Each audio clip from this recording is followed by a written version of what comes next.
waa barnaamijkii sideedaad ee barnaamijyada aanu kaga hadalno taariikhda Soomaalida. waxaanu kaga bilaabaynaa doorashooyinkii ka dhacay Jamhuuriyadda Soomaalida sanadkii 1969 waxa aqlabiyadii ku guuleystay xisbigii waqtigaasi talada wadanka hayay ee la oran jiray Israel, inkastoo axsaab tiradoodu ay ka badnayd 60 ay ka qayb qaateen doorashooyinkaasi. أسيش مدنياشي برلمان كي كوجولسي دورشون كاسي كاترسنا حزابتي معارضكوا دمان توضح مركي دنبايس كشوا بينما بقى كبيرن حزبي تلاد هي إسرائيل مركا لقى ريبه عبد الرزاق حاج حسين وحتى سو مركاسي أو مقاطي إن جمهورية سوماليدو مركي وجوه رئيسي يلته حزب كليا هسيش دولة داسي مددير مجرين مدحوينه دولة داسي الله نحرستي عبد الرشيد علي شرماركي أيا بشي أكتوبر رشانية توبان كيدي سنة يكون يسقال بقول يسقال يلحدن كي لقد لي مقالة لاسعانود يسوقو مركاسي بوغانيي قبل وقويغا كويال أو أباري أي كتاغنيد مدحوينها واحد دلي نكمدها أسكتي بوليسكا أي لالنيسي رئيس الوزراء دالك محمد حاجي إبراهيم عقال مركي مدحوينها اللي ودنك الدبد أيو كغمقنا waxa uu joogay dalka Mareykanka oo kaga qayb galayay kulankii golaha guud ee qaramada midoobay ee sanadkaasi. kulankaasi Mr Maxamed Xaaji Ibrahim Cigaal waxa uu ka hadlay bishii Oktoobar 7deedii sanadkii 1969 oo 2 toddobaad ay ka horeysay waqtigii talada dalka ciidamadu ay la wareegeen. hadalkii maalintaasi Mr Cigaal uu ka jeediyay qaramada midoobay waxa kamid ahaa waxyaabihii uu u doodayay xuquuqda Falastiiniyiinta iyo in dalweynaha Shiinaha loo ogolaado qaramada midoobay. wadankaas oo sida aadimika ka warqabtaan kamida wadamada awoodda fiitooda ah ee diidmada qayaxan la yiraahdo kulla qaramada midoobay oo xubinna ka golaha ammaanka. bal qadaraan idinka maqashiina hadalkiisii oo af Ingiriisiya. We cannot ask a state to respect our authority when we exclude that state from participation in our decision-making machinery. In addition, we cannot expect the authority of the United Nations to carry full weight if the principle... waxa uu yidhi Maxamed Xaaji Ibrahim Cigaal suurtagal ma aha in dal aynu ka doonno inuu xishmeeyo awoodda qaramada midoobay iyadoo dalkaasi aynu iska hortaagnay inuu qayb ka ahaado qaabka aynu go'aamada ku gaadhno. waxa taasi soo raacda buu yidhi inaan la filan in awoodda jimciyadda quruumaha ka dhaxaysa ay miisaan yeelato haddii mabda'a in adduunyadu ay wax wadaagto indhaha laga qarsado.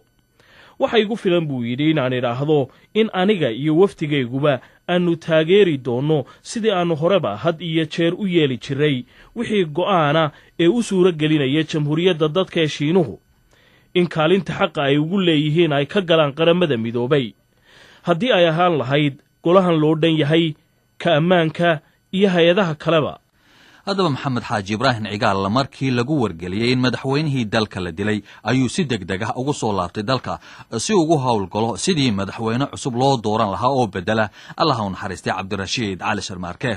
Maxamed Xaaji Ibrahim Cigaal iyo intii taageersanaydba waxay u ololeeyeen in jagada madaxweynimada loo doorto Allah u naxariistay Xaaji Muuse Boqor. arrintaasi markii ololaheedu muddo uu socday waxa kulankii ugu dambeeyay la isku afkartay in Xaaji Muuse Boqor loo sharxo jagada madaxweynenimada habeennimadii Oktoobar marka ahayd 20ka hase yeeshee laguma simin in taladaasu ay meel marto. gododada dhulkeenu habeenkay gilgilatee gudidii heshiise golatoorade sare taladay ku gooyeen ama geeri aakhiro ama guush nololeed taladay ku gooyeen ama geeri aakhiro ama guush nololeed wixii u geeyey gabadhyay baliisheeg gabadhyay baliisheeg wixii u geeyey gabadhyay baliisheeg gabadhyay baliisheeg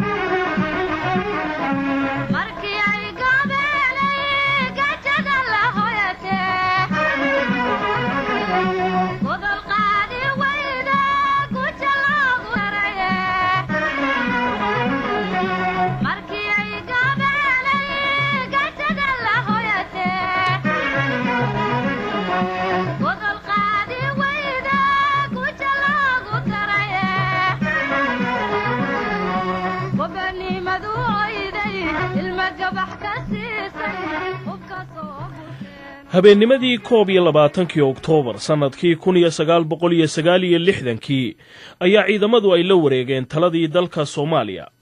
askarta haddaba talada la wareegtay ee golihii sare ee kacaanka waxaa ka mid ahaa Cismaan Jeelle. Cismaan waxa uu imika joogaa waddanka boqortooyada Sacuudi Arabiya. Aadan Nuux Duule ayaa waxa uu weydiiyey waxa berigaasi ku kalifay in dawladdii rayidka ahayd ee Soomaaliya ee la soo doortay ay afgambiyaan iyo muddada ay wadeen bal haddaynay tallaabadaasi qaadaan. buuxu waa iska jiray ilaa intii uu dadweynuhu bilaabay inuu ka cawdo dhaqan siyaasadeedkii hogaamadii rayidka ahaa ku kala dambeeyey maamulka dalka ilaa iyo markii la qaatay xorriyadda iyagoo uu arkaya dadweynuhu inay wada daba mareen ujeedooyinkii gobonnimada loo dhaliyey. marka iyadoo arrintu sidaa ahayd ayaa haddana kalsooni darradii waxa ay sii fogaatay kadib markii dalka uu ka dhacay bishii Maars 1969 doorasho sidii loo maamulay ay reebtay urkutaallo weyn oo ummadda ku qancisay inay jirin haba yaraatee wax rajo ah oo laga sugi karayo maamulada. haddaba ciidamadu ayagoo qayb ka ahaa shacbiga lana wadaagay walaacaas guud waxay ahaayeen kuwa arrimuhu sida ay u socdaan indhaha ku haya dareenkoodani waxa ku sii weynaaday inuu dalku halis ku jiro oo u baahan yahay in laga badbaadiyo. arrintu halkaas markii ay maraysay ayaa waxaa la dilay madaxweynihii dalka ee waqtigaas Dr. Cabdirashiid Cali Sharmaarke ayadoo loo aaneeyey dilkiisaas arrimo la xiriiray sidii loo maamulay doorashadii dalka ka dhacday sanadkaas isaga ah. marka sidaan wada xusuusano durbadiiba xubnihii baarlamaanka ugu jiray xisbiga leegada oo isagu xukunka hayay iyo golihiisii dhexe ayaa ku sheegeen xarunta xisbiga ee Muqdisho si la isula meel dhigo cidii bedeli lahayd madaxweynahaas la dilay. arrinta ayada ah oo afgaran waa uu ka dhacay dagaal afeed xoog lehna uu dhexmaray raggii taasina waxay soo dedejisay dhashada kacaanka si loo badbaadiyo qarannimada iyo dawladnimada iyo iyaga u doodana si loo kala hago. wakhtigaa ay baarlamaanku shirayeen ee laga hadlayay sidii dawlad loo dhisi lahaa idinku hindisihiinu miyuu ka horreeyay mise uu ka dambeeyey? maya uu ka horreeyo qorshe ka horreeya waa jiraa de maxaa weeye niyad xumada dadweynuhu mauna bilaaban wakhtigaa ay shirayeen iyagu ee wuxuu bilowday doorashadii ayuu la bilowday oo doorashada ka hor ayaa waxaa jirtay saluug fara badan oo loo qabay maamulada. marka fikraddu way taagneed laakiin waxyaabahan dambe way soo dedejiyeen. intee in leeg baa markaa idinku muddada awoodeen hawsha ama marka taladii ugu horreysay ay isugu timaadeen inaad talada la wareegtaan intee in leeg bay ka horreysay xilliga doorashada? waxaan oran karayaa ilaa 6 bilood meelaha qiyaasta. waa tacsima waxaad ka warrantaa hadda markaa isugu timaadeen kulankiinii ugu horreeyey saraakiishiinii ciidamadu maxay waxyaabihii ugu horreeyay markaa ku taliseen maalan ay istidhaahdeen tallaabooyinka caynkaasa qaada? sida la ogyahay haddii nidaam cusub uu yimaad ama nidaam militariga uu la wareego xukun markaa jiray oo dastuur ku dhisnaa de waajibka ugu horreeya waxa weeye horta bal dastuurka in la joojiyo. maxaa yeele dastuurku lama saan qaadi karayo kacaan iyo military meel qabsaday. marka durbaba horta waxaan laalnay dastuurkii ayaanu joojinay ku dhaqankiisa. waxa kale oo aan ku dadaalnay bal inaan mataqaana aan maamulkii una hakanin oo sidii ay u socdaan hay-adihii dawladdu waxaan u yeeranay nimankii agaasimeyaalka guud ahaa ama maareeyaalka ama shirkadaha madaxdu ahaa waxaanan siinay mandate ama awood ay ku sii maamulaan mar haddii wasiir korka maamulaya una jirin intii wasaarad laga dhisayo. marka nabadgelinta kacaanka iyo dhidibow aasidda nidaamkaa cusub oo dhashay ayaa wixii aan ku dhaqaaqnay ugu horreeyey. waxaad ka warrantaa Cismaan maadaama aad sidaad ii sheegtay aad dastuurkii laasheen baarlamaankiina aad kala dirteen doorashadii ka horreysana aad dhaliilayseen oo lahayd sida u dhacday ma wanaagsanayn idinka la fahantiina wakhtigaa talada la wareegayseen ma idiin muuqatay doorashadii ceebahay doontaba ha lahaatee haddana dadku inay xor u haayeen iyagu ciday doonayaan inay doortaan laakiin idinku aad taa ka qaadeen markaa ma idiin muuqatay nooma muuqan maxaa yeele hadday noo muuqato dee maba samayneenba afgembiga waxaa noo muuqatay annagu dee xoog baan ku wala wareegnay meeshii laakiin dee in nidaamyadii markaa jiray dadka soo dhici jireen maanay ahayn mataqaanaa waxa la yidhaha qofku xorriyadiisa qofka uu kusoo dooranayay magac ahaan way ahayd waxa weeye waxyaabahan la yidhaha waad ogsan tahay adduunka waad la socotaa waxaan hadda ay yidhaahdeen dimuqraasiyada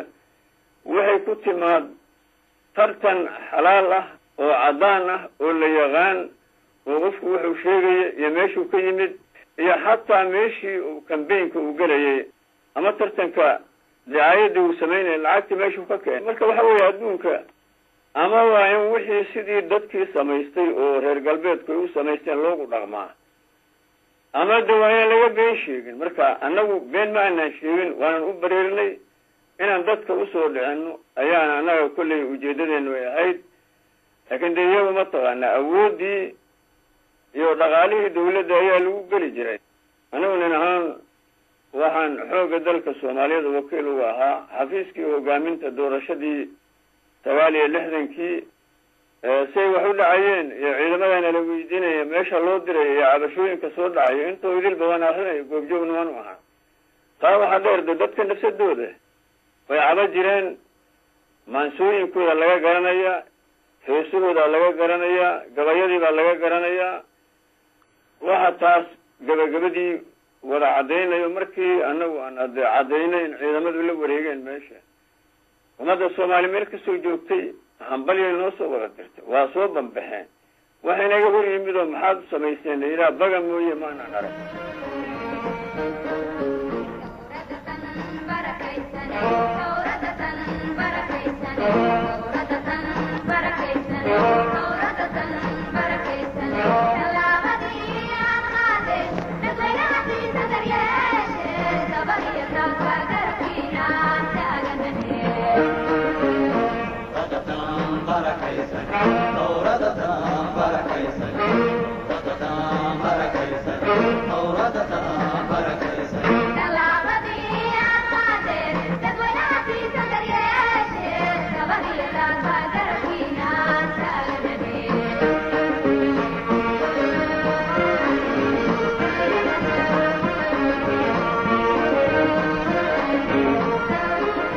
sidii haddaba loo soo dhoweeyey afgembigii ciidamadu wuxuu ahaa mid xoog leh sida heesaha gabayada iyo shucuurta dadweynuhuba ay muujisay hase yeeshee dowladihii ka horreeyay ee rayidka ahaa raggii iyagu hogaaminayay sidee ayay u arkeen soo dhoweyntaasi ciidamada dadweynuhu ay soo dhoweeyeen cabdirasaaq xaaji xuseen oo ra-iisul wasaare ka ahaan jiray jamhuuriyaddii soomaalida ayaanu arrintaasi wax ka weydiinay bal sida uu arko soo dhoweynta xoogga leh ee la siiyey ciidamada wakhtigaasi waxaanu yidhi waxay u soo dhoweeyeen muxuu ahaa mid horta meel kasta oo inqilaab ka dhaco waxaad arkaysaa wixii cusub baa dadka u sacbinayaan waxaana ku wacan waxaa weeye waxa cusub baa intii awal wixii horoo jiray aan wax ku haysanin oo ayagu ay yihiin aqlabiyadii waxay rajaynayaan nidaamka cusub baa yaa wixii hore wax ka fiican idiin keenaya oo iyagu weeye riyadaasi iyagu isu sheegayaan marka Soomaaliya kuwaas oo kale ka mid ahayd muxuu ahaa markii military qabsaday oo khudbad la akhriyay oo la yiri xukunkii hore oo idin laqay tuugada ahaa wax walba dhameeyay annaga ka fiican wax ka horeeyo military hadda ka hor leeyahay wara walbaanu idin ogeeyna ma jirinin waxa hore kale ay ballan qaadeen kanaanu sameynayna kaasaan sameynayna cadaalan keenayna sidii ana wal cadaalad jirinin barwaaqaanu meel walba ka dhigayna iyo cagaar dadweynihii way u sacbinayeen marka la yaab ma lahayn maxaa jira meel kasta oo kale Asia iyo Africa iyo Middle East iyo meel alla meeshii inqilaab ka dhacay oo dhan haddaad la socotay saasa ka dhacaysay marka there is nothing muxuu ahaa oo la filan waayo dadweynuhu inay u sacbiyaan wixii isbedelay ma ay jirinin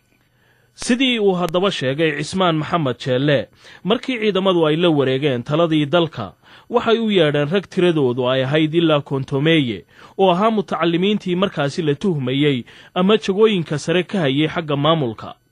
raggaasi waxaa ka mid ahaa Axmed Maxamed Maxamuud Siilaanyo oo wakhtigaasi ahaa agaasimaha guud ee wasaaraddii qorshaynta markii kacaanku uu qabsadayna waxa uu noqday wasiirkii ugu horreeyey qorshaynta ee dalka Soomaaliya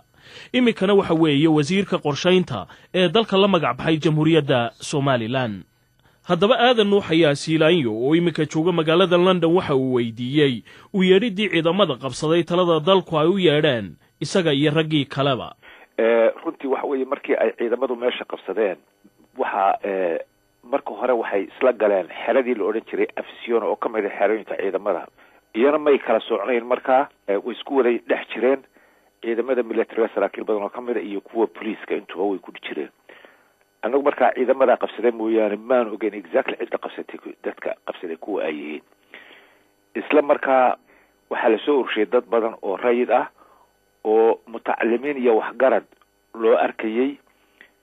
siyaasadana aan toos ugu jirin oo la isugu keen qolka shirarka taliska booliiska ragga inta ay qolada ciidamadu shirarka aan kala go'a lahayn ay u fadhiyeen oo marka dambe aan ogaanayno inay iskala hufayeen oo weli aan raggii noqonayay xubnaha golaha sare kacaanka markii dambe la bixi doona aan weli ayna iska xulina intaa ka badnaayeen. annagana raggaa aan sheegayaan ka midka ahaa layidhi kasoo baltaliya siday idinla tahay in dalka loo maamulo. waxaan ka xusuusanahay talooyinkaygii ugu waaweynaa waxaa ka mid ahaa in ragga ciidamada qabsaday wax kastaba ha ahaadeene ayan maamulka dawladda iyagu ayan qaban oo askaraanayan qaban ay ku ekaadaan inay guddi samaystaan dusha ka ilaaliya maamul dawladeed oo rayid ah oo markii doono la bedeli karo ama cid laga bedeli karo iyaguna ayan hawsha toos faraha ula gelin. kaasi qodob aada muhiima buu ahaa. qodobka kale wuxuu ahaa in labada hay-adood midna ay toos maamulka dawladda tahay midna golaha sare ee ciidamada ka kooban uu yahay inaan marnaba inaan qof wada xukumin ay laba hay-adood oo kala madax bannaan oo mid walba shaqadeeda ay tahay. talooyinkeygii bay ka mid ahayd. runtii markii ugu horreysay beryaha ugu horreysay weliba intaan la faaniyo intii bilowgii qodob way ka qaateen oo may soo gelin dawladdii ugu horreeyey la sameeyey may soo gelin ciidamadii meesha qabsaday. waxa ahaa difaaca ayuunbaa ka ahaa muxuu ahay ciidamada inta kale civil bay ahayd waana beryihii aada moodasay in wax dhaqdhaqaaq badan iyo hawlo badan ay socdeen. qodobkasi aan la qaadan oo markii dambe dee waxaan dunida isku dhabqiyey ee kharibay uu ahaa oo aan taladii raggu berigaa soo jeeshay aan la yeelintii ahayd inaan qofu madaxooda noqon. maxamed siyaad baa labadiiba madax u noqday. markuu muddo ka bacdi joogayna maxaa laga kala shirayaa bal labadiiba dhexdaa la isu dhigay. marka way marka arrintu runtii ay dabaqday laakiin taa aada iyo aad baan u xusuustaa. ciidamadii haddaba talada qabsaday oo aan intii hore la garanaynin kuwa ay yihiin waxa ay kala miirmeen 1 bishii November sanadkii 1969 oo la soo saaray xubnihii golihii sare ee kacaanka oo tiradoodu ahayd 25 xubnood. su-aasha haddaba la isweydiin karaa waxa ay tahay dhegeystayaal ciidamada talada qabsaday ma ku tala jireen in talada rayidka ay ku soo celiyaan. cabdilaahi xaaji ayaa maxamed siyaad barre 1972 waxa uu weydiiyey goorta ciidamadu xeryahooda ay ku laabanayaan. waxa uu ku jawaabay wallahi jeel hadalkaas waa balbalaaraya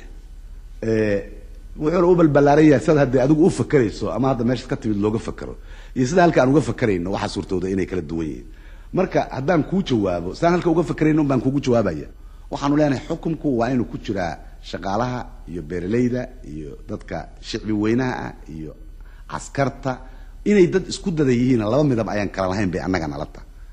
hase yeeshee meesha Soomaalidu amay waajib ay u tahay inay ka fiirsataa amaan annaguba hadda aan qabno in laga fiirsada inay tahay war ninka aynu hawsha u dhiibanay manin ikhlaasaha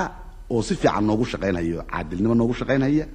dhibkanagu is dhibkiisa yahay dantanada annagoon ogeyn nooga shaqeynaya bas waa nin khatalaya oo xoolaha naga xadahaya oo beer nagu dul samaysanaya oo daar nagu dul dhisanaya oo qaraabo kiil samaynayo dad xigaala meel ka buuxsanaya bas waa nin daacad oo xuquuqda jecel iyo hor u kaca ummadda kulligeedo idil annaga halkaas bay saas bay nooga muuqataa. marka xukumkii anagu waxaan isleenahay hadda yaa haya يعني مثل حكم عسكري باتري أنا مو يهدي أنا واجي ورا عسكري أهانش تدان اللي قلت المامين انتي سكر ياعي صوتك كده اللي يرضى متعلمين تا أو الرعاية دا أو ضلك تشوفي سو ما هي يعني هذا بس وحلا ميدا دوتش دوا قرنايا election قرمات سمين إنسان أياد إلى هذا تاسع الصعطان حقين الناس باللوجو فكرية وحنا سمين دونا مركي ضدكو وعض بهير في عم بسمر عياي أي مسكحليسو أي سيدا أنو شيء أي نقطة مد صومالي إخلاصا مركا ترى أي قصان هيان ينك يحولان هيان لبدا بقى أي قانين مد وحقوية لا أو يجمع مصلحة ضوضة هو جامن هي إنه يهي مد مصلحة ضوضة كوش جدا إنه صنقونين barnaamijkii toddobaadkanina dhegaystayaal intaasi ayuu ku dhan yahay